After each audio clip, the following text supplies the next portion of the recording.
It is a matter of considerable relief that the Supreme Court has allowed the commencement of counseling for postgraduate medical admissions under the All India quota at a time when the long delay has caused a shortage of junior residents in the midst of an ongoing public health crisis. The court's decision to uphold the 27% quota for OBCs, with reasons to be adduced later, has also helped the cause of giving a push to the admission process, which was put on hold months ago.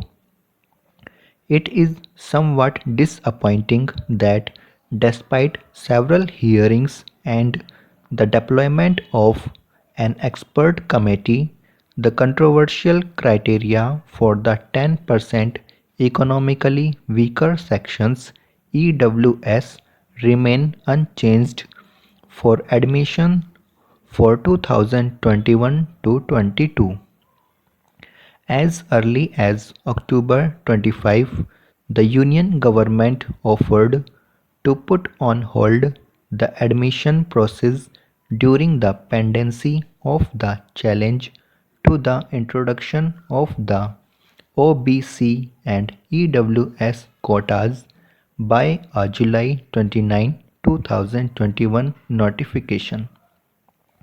A month later, it informed the court that it wanted to revisit the criteria for EWS. It was in response to the court's question about the rationale of keeping the annual income criterion for the EWS quota at rupees 8 lakh, the same income ceiling for those belonging to the OBC category, to be eligible for reservation benefits. The time taken by the committee to reconsider the criteria and submit a report seems to have been in vain, as it has returned a recommendation that the existing norms be retained for the current year's admissions.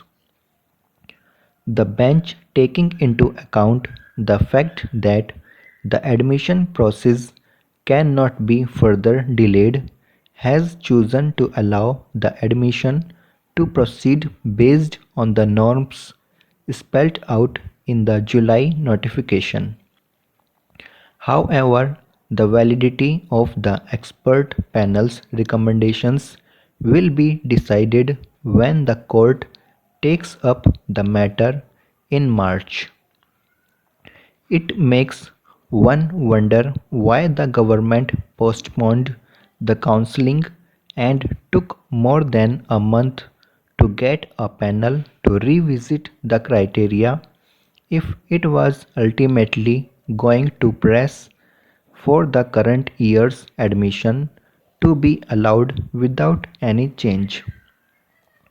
The court, on its part, felt compelled to defer to the government on this point, considering the urgency of the situation, as the alternative was staying the EWS quota for this year's admission.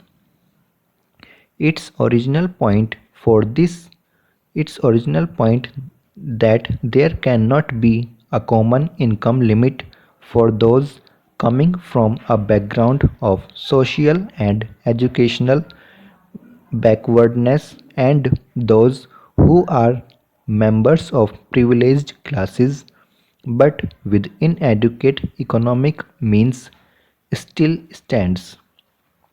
The outcome is that this year's batch may suffer from over-inclusion if the norms are revised downwards from next year onwards, while the norms for EWS quota may get tweaked over time.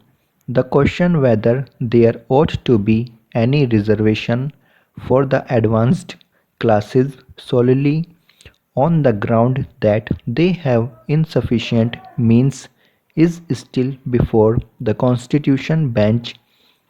An early decision will be most welcome.